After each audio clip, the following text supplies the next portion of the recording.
नमस्कार बच्चों। अब हम पढ़ेंगे औरंगज़ेब के बारे में। ठीक है, तो फर्स्ट पॉइंट आता है इसके अंदर, Aurangzeb defeated Dara at Dharmat, Samugarh and Deorai, in which Samugarh was decisive one and Deorai was last one. तो औरंगज़ेब ने 1658 में धर्मत, समूगढ़ और देवराई में अपने बड़े भाई दारा शिकोह को हराया था। और इन तीनों में से सबसे जो इम्पोर्टेंट युद्ध था वो था समूहगढ़ का। ठीक है, क्योंकि इसी युद्ध से ये डिसाइड हुआ था कि औरंगज़ेब को गद्दी मिलेगी। और देवराय का जो युद्ध था वो लास्ट युद्ध था, यानी कि आखिरी लड़ाई थी जिसके बाद औरंगज़ेब का शासन पक्का हो गया था। नेक्स्ट पॉइंट आता है, after victory Aurangzeb was crowned at Delhi under the title Alamgir. He ruled for 50 years till his death in February 1707 in Ahmednagar. तो जब औरंगज़ेब ने अपने भाई को हरा दिया था तो उसने दिल्ली पर खुद का राज स्टार्ट कर दिया था। ठीक है, खुद को राजा घोषित कर दिया था और आलमगीर की जो टाइटल है वो उसने अपने आप को दिया था। और आलमगीर का मतलब होता है पूरी दुनिया पर रूल करने वाला। ठीक है, औरंगज़ेब ने 50 साल तक रूल किया और लास्ट में 1707 में अहमदनगर में औरंगज़ेब की मृत्यु हो गई थी। अगला पॉइंट आता है, during the first 23 years of rule Aurangzeb concentrated on north India. During this period the Marathas under Shivaji rose to power and were forced to reckon with. तो अपने रूलिंग टाइम में पहले के जो 23 ईयर्स थे उसमें औरंगज़ेब ने ज़्यादा ध्यान कहाँ दिया था? उत्तर भारत की तरफ। ठीक है, नॉर्थ इंडिया में ज़्यादा उन्होंने कंसंट्रेट किया था। और इसी दौरान जो मराठा रूलर्स थे शिवाजी, उन्होंने अपनी ताकत बढ़ाई और इतनी शक्तिशाली हो गए कि मुग़लों के लिए वो एक बड़े चैलेंज बन गए थे। ठीक है, अगला पॉइंट आता है, Aurangzeb captured Guru Tegh Bahadur the 9th guru of Sikh in 1675 and executed him when he refuse to embrace Islam. तो 1675 में औरंगज़ेब ने सिख के 9th गुरु, जिनका नाम है गुरु तेग बहादुर, उनको गिरफ्तार कर लिया था।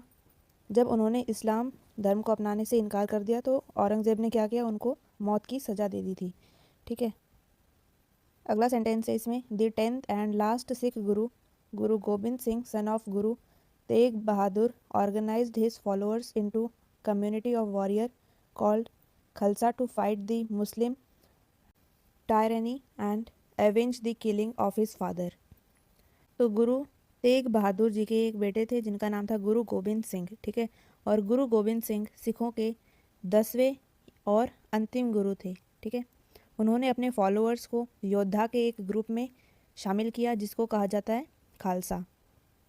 और इसका जो मोटो था ये था कि उनको जस्टिस मिले, और उनका मोटो ये था कि अपने पिता की जो डेथ हुई है उसका बदला लिया जाए। नेक्स्ट पॉइंट है, Guru Gobind Singh was however assassinated in 1708 by an Afghan at Nanded in Deccan. तो 1708 में गुरु गोबिंद सिंह की हत्या एक अफगान व्यक्ति ने करी। कौन सी जगह पे? नांदेड़ जगह पे। ठीक है, बंदा बहादुर, अ trusted disciple of Guru Gobind Singh, continued the war against Mughals. The original name of बंदा बहादुर वॉज लक्ष्मण देव।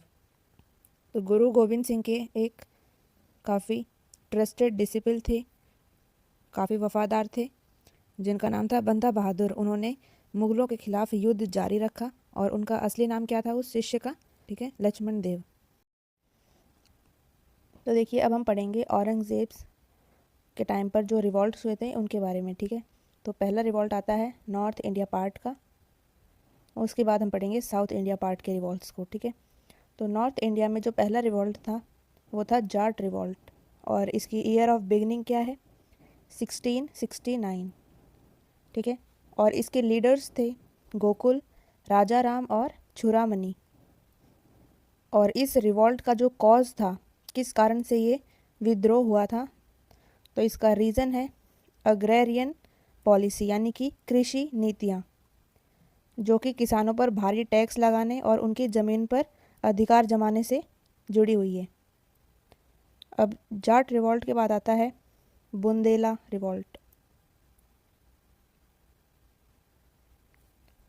और बुंदेला जो रिवॉल्ट है उसकी ईयर ऑफ बिगनिंग क्या है? 1671। और इस रिवॉल्ट के लीडर्स हैं चंपत राय और छत्रसाल। और इसका जो कॉज है वो है पॉलिटिकल एंड रिलीजियस पॉलिसी। अगला रिवॉल्ट आता है सतनामी रिवॉल्ट और इसका ईयर है 1673। और इसमें जो लीडर्स हैं वो हैं फॉलोअर्स ऑफ सतनामी सेक्ट। और इसका रीज़न भी है रिलीजियस सप्रेशन। नेक्स्ट आता है सिख। इसका ईयर ऑफ बिगनिंग है 1675। और इसके जो लीडर्स हैं उनका नाम है गुरु तेग बहादुर एंड गुरु गोबिंद सिंह।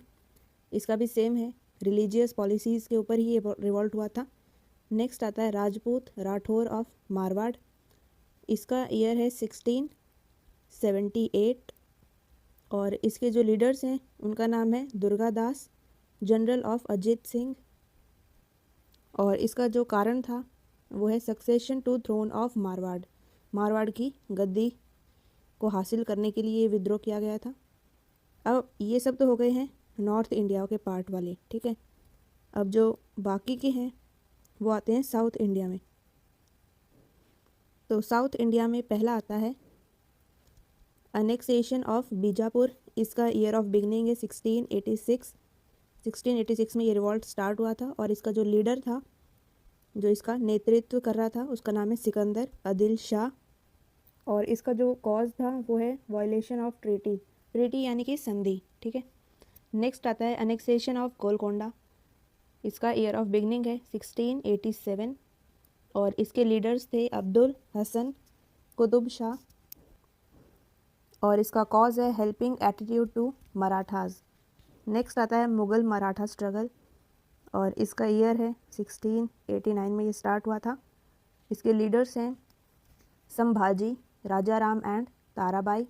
और इसका कॉज क्या है, किस वजह से ये रिवॉल्ट हुआ था? That is rising aspiration of Maratha nationalism. अब जो आगे के पॉइंट्स हैं उनको पढ़ लेते हैं हम।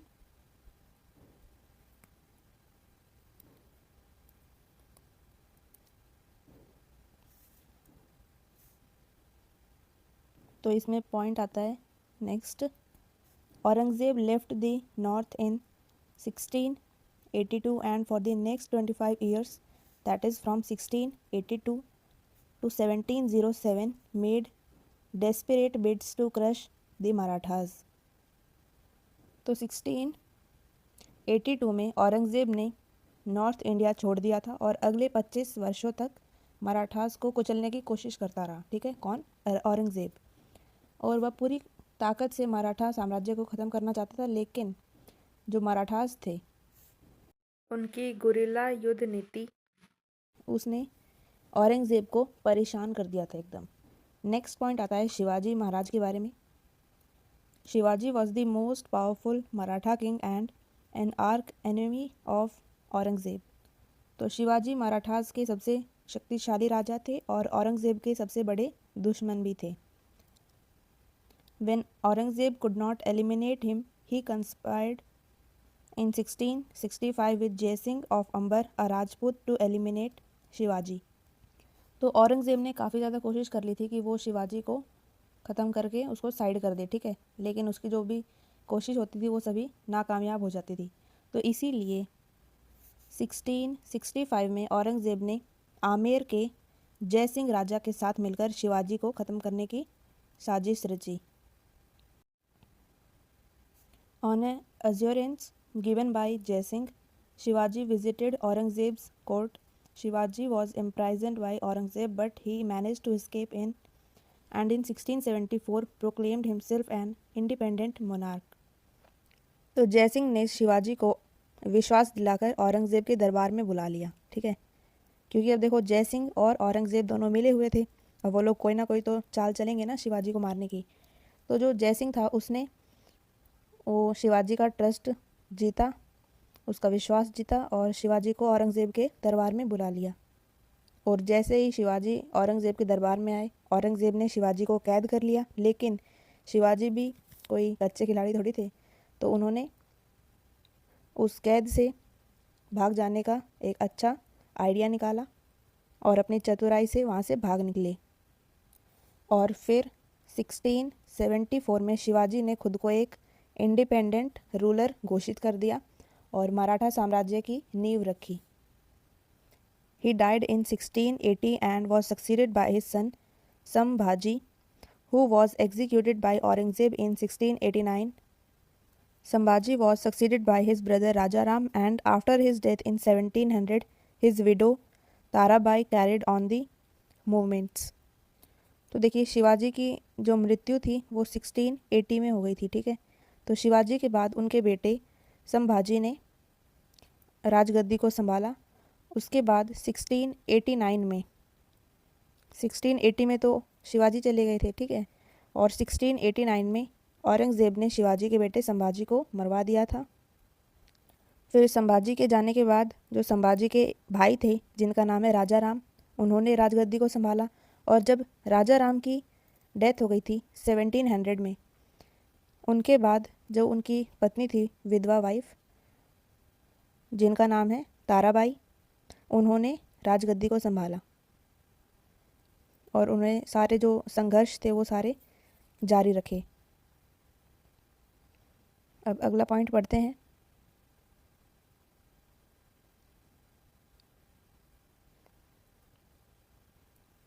The Mughal conquest reached a climax during Aurangzeb's reign as Bijapur and Golconda were annexed in 1686 and 1687 respectively.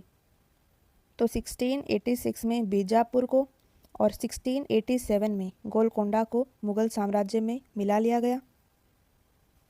Aurangzeb died in 1707. He was buried at Khuldabad और इसको दौलताबाद नाम से भी जानते हैं। तो औरंगज़ेब की जो मृत्यु है वो 1707 में हो गई थी और उनको दौलताबाद में दफना दिया गया था। नेक्स्ट पॉइंट आता है, ही वॉज कॉल्ड जिंदा पीर द लिविंग सेंट। तो औरंगज़ेब को एक जिंदा पीर कहा जाता था, ठीक है। और ऐसा क्यों था? औरंगज़ेब को जिंदा पीर क्यों कहा जाता था? क्योंकि वो एक सख्त धार्मिक व्यक्ति थे, ठीक है। सभी रिलीजियस रूल्स को स्ट्रिक्टली फॉलो करते थे और खुद को एक साधारण जीवन जीने वाला भी मानते थे। नेक्स्ट पॉइंट है, jizya was reintroduced, however the Hindu mansabdars maintained their high proportion during his rule. तो ये जजिया क्या था? अगर आपको याद हो तो जजिया एक टैक्स था जो कि नॉन मुस्लिम लोग पे करते थे, ठीक है। पहले तो देखो बीच में अभी हटा दिया गया था ना जजिया टैक्स, लेकिन औरंगज़ेब की डेथ के बाद फिर से लागू कर दिया गया कि भाई जो नॉन मुस्लिम लोग हैं वो सभी टैक्स देंगे। और जो हिंदू मनसबदार थे उन्होंने अपनी एक हाई पोजीशन को मेंटेन करके रखा। अब आता है डिक्लाइन ऑफ मुगल एम्पायर।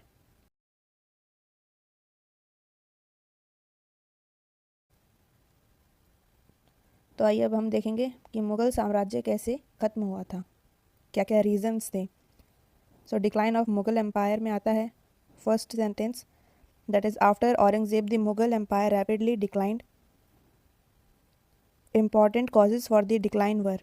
तो औरंगज़ेब के बाद जो मुग़ल साम्राज्य है वो काफ़ी तेज़ी से गिरने लग गया था, ठीक है। और इसके कुछ रीज़न्स बता रखे हैं। तो इसमें पहला रीज़न हम देखते हैं, Aurangzeb's Rajput Deccan and religious policies. तो राजपूत और साउथ इंडिया और रिलीजियस पॉलिसी, इनकी वजह से काफ़ी विद्रोह बढ़े थे, ठीक है। इस वजह से मुग़ल एम्पायर डाउन चला गया था। नेक्स्ट आता है weak successors who were incompetent both as administrator and the generals.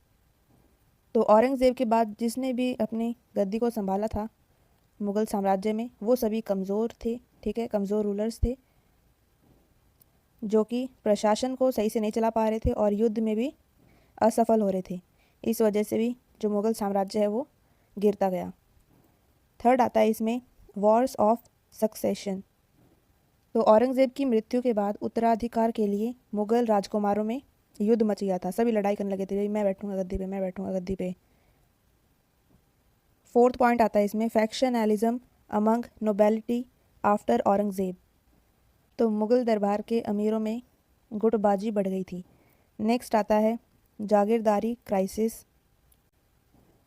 यानी कि जमींदारों की जो पावर्स थी वो बढ़ गई थी काफ़ी ज़्यादा और वो मुगल्स के कंट्रोल से बाहर हो गए थे। सो नेक्स्ट आता है growth of Maratha and the other regional powers in Bengal, Hyderabad, Awadh and Mysore etcetera. तो मराठास के साथ साथ बंगाल, हैदराबाद, अवध, मैसूर जैसे जो रीजनल पावर्स थे वो काफ़ी ज़्यादा राइज करने लगे थे। तो इस वजह से जो मुग़ल एम्पायर है वो डाउन चला गया था, क्योंकि देखो औरंगज़ेब था, ठीक है, अच्छा रूलर था, एक काफ़ी स्ट्रांग था, तो वो तो चला गया था, उसकी तो डेथ हो गई थी। लेकिन औरंगज़ेब के बाद सभी जो भी रूलर्स आए वो सभी कैसे थे, थोड़े वीक थे, ठीक है, वो अपने साम्राज्य को अच्छी तरह नहीं चला पा रहे थे। तो इसी दौरान जो बाकी रीजनल पावर्स हैं वो अगर राइज़ कर रहे थे तो उनके कंपटीशन में जो मुगल्स थे वो काफ़ी कमज़ोर थे और कमज़ोर होने के कारण उनका डाउनफॉल आ गया था। नेक्स्ट है 7th point, foreign invasions by Nadir Shah and Abdali. तो 1739 में नादिर शाह और बाद में अब्दाली के आक्रमण से भी मुग़ल एम्पायर डिक्लाइन होने लग गया था। नेक्स्ट आता है 8th point, British conquest of India. तो ब्रिटिश ईस्ट इंडिया कंपनी ने धीरे धीरे भारत में कब्ज़ा करना स्टार्ट कर दिया था, ठीक है, ये भी एक रीज़न है मुग़ल एम्पायर के डिक्लाइनेशन का। तो ये 7-8 पॉइंट्स हैं जिससे हमें ये पता चलता है कि जो मुग़ल साम्राज्य है वो कैसे ख़त्म हो गया था, ठीक है।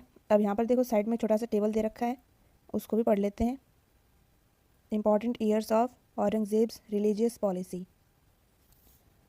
तो पहला आता है इसमें 1659, forbid inscription of kalma on the coins, celebration of Nauroz festival, appointment of muhtasib, regulator of moral character.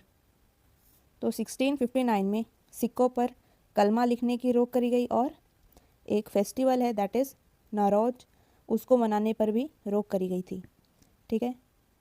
Next आता है 1663, बैन ऑन सती कस्टम। तो 1663 में सती प्रथा पर रोक लगाई गई। नेक्स्ट है 1668, बैन ऑन हिंदू फेस्टिवल। तो हिंदू त्योहारों पर बैन लगाया गया 1668 में औरंगज़ेब के टाइम पर। नेक्स्ट आता है 1669, ban on jharokha darshan, forbade music in the court, यानी कि झरोका दर्शन पर रोक लगाई गई और दरबार में संगीत भी बंद कर दिया गया था।